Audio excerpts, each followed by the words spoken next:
We have some number questions one, about the number one squeeze. Number 1 out of 9. we have some questions about the Saudi Arabia controversy and WWE's Crown Jewel pay-per-view. I'm sure I can answer it. Go ahead. They want to know, what do you think about it? About them doing about it? What we think about it, I guess. But you most importantly, I think if the Saudis are involved with killing reporters that are, he wasn't a citizen of the United States, but he is a resident of the United States. He had been working for the Washington Post for quite some time. He was critical of the crooked Saudi regime, much like as many are critical of the crooked Trump regime. And that's what happens. That's what happens when you let a dictator take charge, and Trump admires this shit. That's why he don't want to call him out.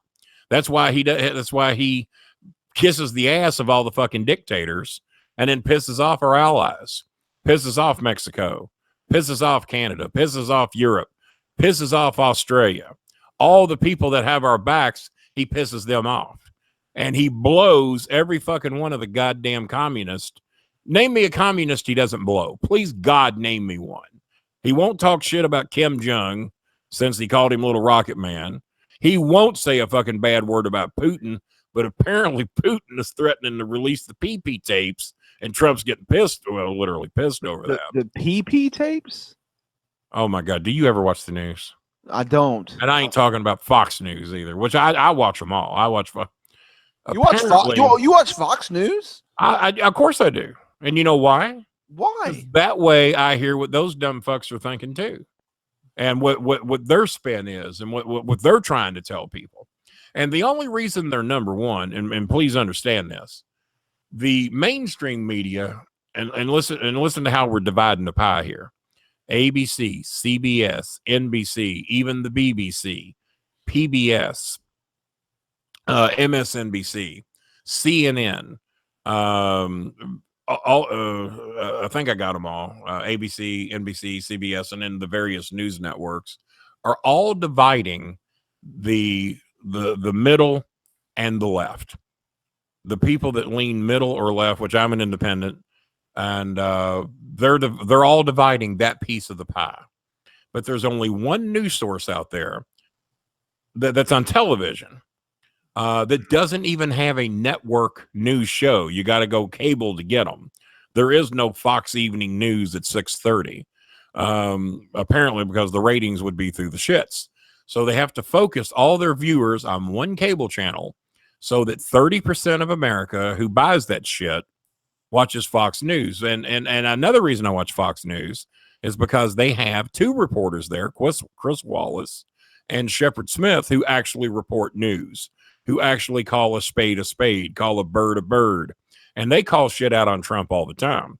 How they even show up to work, I'll never know, because they got to put up with all these other ignorant fucks like Hannity and the various women and Fox and Friends and the Judge Panine or whatever her fucking name is. And there's another one that looks like my friend Patrick, who I can't think of the name of. He comes on before Hannity, and they do this fucking conspiracy theory bullshit. And if you get the right lowly educated people to watch it, they buy that shit. And I've now called Trump's fan base the clapping seals. And if you watch all of his rallies, look behind him, and those are your clapping seals. Now, whether they're paid in sardines or fish or chicken nuggets or whatever the hell they feed them to get them to clap on command, and this is why I call them that. That racist fuck can get up there and say anything.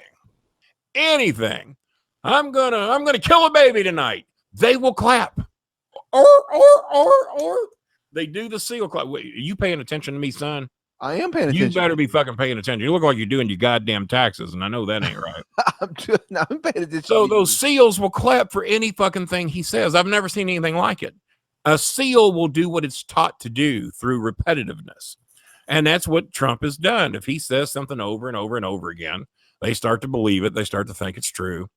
And no matter how outrageous the thing he says, like beat up a reporter, oh, if I were out there, I would do not. Trump ain't going to do shit. I was with Trump 3 times at WWE shows when they tried to teach that cowardly, non-athletic fuck how to throw a punch, and he couldn't learn how to do it. They even told him to throw a real one. and it looked like shit. They said, well, you're not going to hurt any fucking body here. Go ahead and throw a real one. He couldn't do that.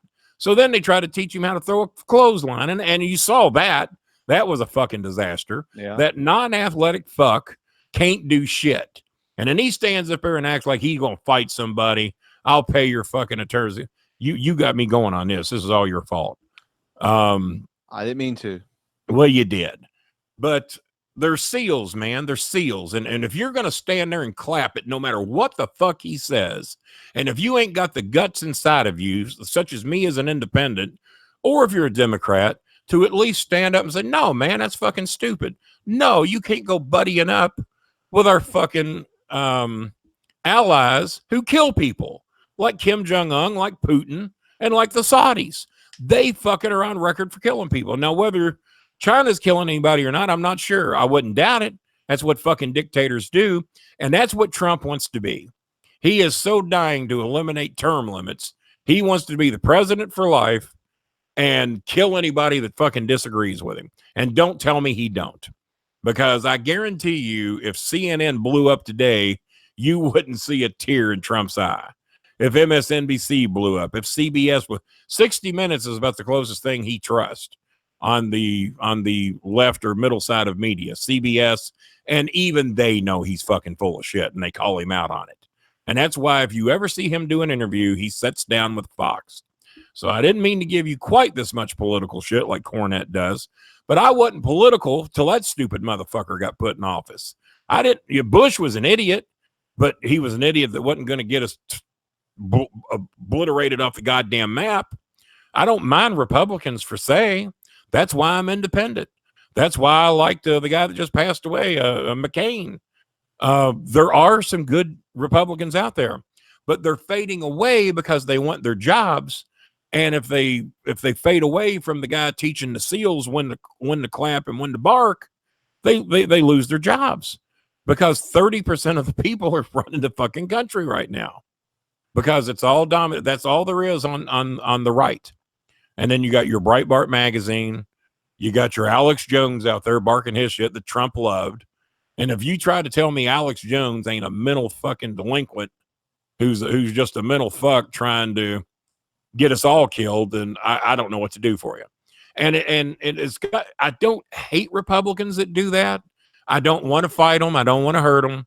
I feel fucking sorry for them that they want their jobs that goddamn bad that they can't fucking stand up to a blithering fucking idiot and say, no, that is wrong. So that's why I'm praying to God in another week and a half that at least we get a checkpoint on him and get the House blue. And it'd be great if we got the Senate blue too. Not necessarily to impeach the stupid fuck, but at least to keep him checked, at least to keep him from doing stupid shit, which is what the House was designed for. They don't work for the president. They work in spite of the president. They are equals to the president. He is not their boss. But if the Republicans speak up against him, they fear losing their jobs. And you've noticed that the only ones that speak up against him are the ones that are retiring or leaving office. They're the only ones.